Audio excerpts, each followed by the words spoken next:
quickness for New York Liberty gets the assignment on Caitlin Clark. Rebecca Allen with her size on Kelsey Mitchell. Clark sheds her, fires, and hits. Clark driving, taking, and splashing. Certainly a player you need to put a body on. Clark connects on a deep three. The former league and finals MVP, this year's All-Star MVP, Clark again. Caitlin Clark. We need to talk about what Caitlin Clark just did against the New York Liberty, because this performance demands to be examined in its full context. And that full context includes everything happening around this franchise right now. The booing of Stephanie White by Indiana's own fans before the game even started. The formal statement from Fever president Kelly Krauskopf defending the coaching staff. Clark's own gracious and diplomatically careful public response to a situation that any honest observer knows is considerably more complicated than her post-game words suggest. And what all of it means for where this franchise is heading. Let us start with the basketball, because the basketball was extraordinary, and it deserves full acknowledgement before anything else enters the conversation. Caitlin Clark finished this game with 22 points, 10 assists, and 4 rebounds. She shot 7 of 15 from the field and 50% from three-point range. Kelsey Mitchell added 28 points on 11 of 16 shooting, going a perfect 4 of 4 from beyond the arc. Together, they combined for nearly 50 points in the first half alone. By the time the second half arrived, the New York Liberty had been thoroughly dismantled. Clark scored only 4 points after halftime. She did not need to score more. The game was decided, and the work had been done in spectacular fashion during a first-half performance that the Liberty had absolutely no answer for. The Indiana Fever scored 29 points directly off Clark's passes in this game, with 20 of those points coming specifically from Aaliyah Boston and Kelsey Mitchell. Clark is not simply scoring. She is creating at an elite and sustained level that makes the entire offensive system function at its actual ceiling. The Fever ran this Liberty team off the court behind the dynamic that every honest observer of this franchise has identified all season as the key to everything Indiana is capable of being. When Clark has the ball and the system is built around her decisions, this team is genuinely special. The Liberty had no answer for it. Nobody in this league has a reliable answer for it when it is running at full capacity. Kelsey Mitchell deserves specific and enthusiastic individual recognition for how she performed in this game. 28 points, 11 of 16 from the field, 4 of 4 from three-point range, and critically, he played off the ball, 3 dribbles or fewer on most possessions. She moved in transition. She took her shots when they were available without hunting them artificially. She played the role of a pure scorer, benefiting from Clark's gravity and Clark's elite decision-making. That is the version of the Clark-Mitchell backcourt partnership that makes Indiana genuinely difficult to stop, and it was on complete and comprehensive display against New York. When both players are clicking simultaneously, when Mitchell is committed to playing off the ball and letting Clark's playmaking create the environment for her scoring opportunities, this is a backcourt that no team in this league has demonstrated a reliable ability to contain consistently. The New York Liberty experienced that reality firsthand. Mikayla Timpson deserves her own specific recognition because what she produced defensively against Breanna Stewart was genuinely remarkable. Holding a first-team all-WNBA caliber player to 8 of 21 shooting and 19 points while limiting her to just 2 free throw attempts is a specific and significant individual defensive achievement. The key to limiting Stewart was keeping her off the free throw line, where she generates enormous portions of her offensive production. Timpson executed that defensive assignment with athletic discipline throughout the game. 3 points offensively and 7 rebounds. Her defensive contribution was the defining individual storyline of her second consecutive start, and the performance makes a compelling case for her permanent presence in Indiana's starting lineup. Sophie Cunningham came off the bench and delivered 12 points while shooting 4 of 5 from three-point range. Monique Billings provided 14 points off the bench. Aaliyah Boston contributed 19 points and 7 rebounds, though the ongoing observation about her finishing at the basket continues to generate conversation. Whether there is a physical issue affecting her close-range conversion or whether this reflects the repositioning of her game toward the perimeter that the coaching system has produced, her inability to consistently convert looks near the basket remains a documented and visible concern that affects the team's overall offensive ceiling in specific situations. Now let us address everything happening outside the box score, because this game occurred inside a storm of organizational and cultural turbulence that demands complete and honest examination. The Indiana Fever fan base booed Stephanie White during the pregame introductions, in their own building, before the game even started. Let that land with its complete and documented weight. The accumulated frustration of an entire season of watching White make press conference decisions that the fan base characterized as failures of institutional loyalty toward the players she coaches. Specifically, the post-game defense of Dejanay Carrington following the flagrant 2 foul on Sophie Cunningham that left Cunningham bleeding from the mouth has now produced a public expression of disapproval so direct and so visible that it occurred in the arena before a single possession was played. Clark was asked about the booing in the post-game media session, and her response was exactly what you would expect from someone navigating her specific institutional position with the combination of genuine care and strategic awareness she consistently demonstrates. She said she hated that the fans booed White. She said it made her feel sick. She said Indiana would ride for their coach and always have her back. What else could she say? She cannot publicly validate the booing and create an organizational fracture with playoff implications riding on every remaining game.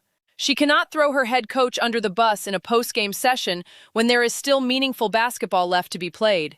She handled it the way she handles almost everything in the public arena, with grace, with restraint, and with language that protects the team environment, even when that language may not fully capture the private reality of what she knows and feels about the situation. The fans are not bound by the same institutional constraints.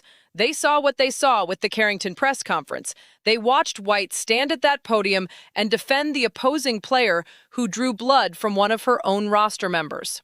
They formed their own conclusions based on a full season of documented evidence. And they expressed those conclusions with their voices before the game even started. Indiana Fever President Kelly Krauskopf released a formal organizational statement following the booing incident and the broader controversy surrounding White's coaching decisions and press conference conduct.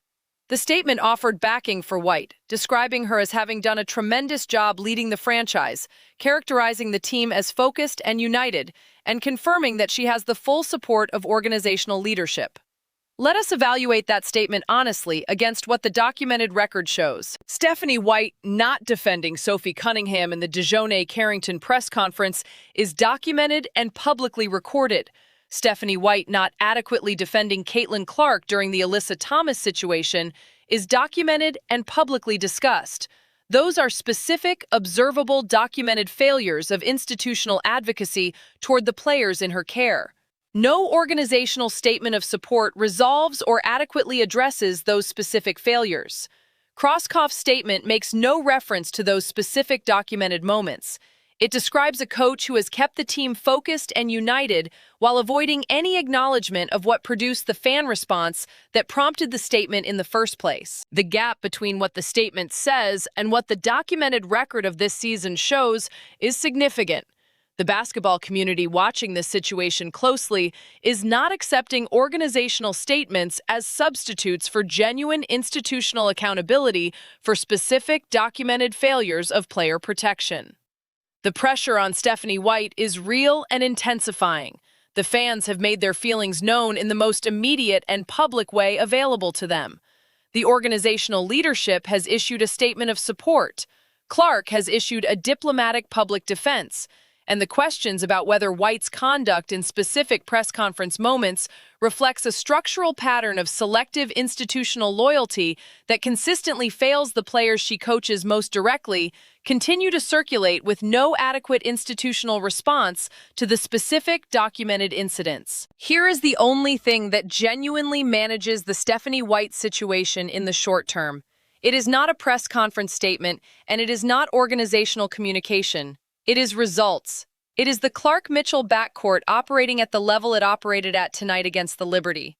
It is the system running through Clark's hands, producing scoring opportunities for Boston and Mitchell and Cunningham that make Indiana genuinely formidable against quality opposition.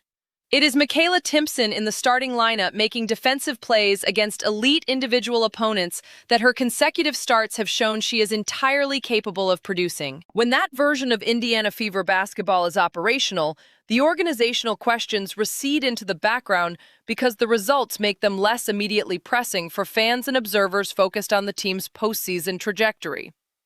When that version breaks down, when the system reverts to structures that limit Clark's decision-making authority, or when coaching decisions generate outcomes that contradict what the talent demands, every unresolved question about the coaching environment returns to the surface with full force. Tonight, the Clark system was operational at its highest recent level.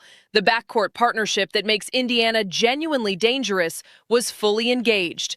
Timpson held down a first-team caliber player defensively. The bench contributed meaningfully, with Cunningham and Billings providing genuine supplemental offensive production. And Indiana beat the New York Liberty comprehensively enough that the final margin was never in serious doubt after the first half concluded. The fans booed before the game. Indiana won anyway. Clark put 22 points and 10 assists on the board and created 29 scoring points for teammates through her passing alone. Mitchell delivered 28 points, playing the off-ball role that makes this backcourt genuinely elite. The organizational statement came out backing White.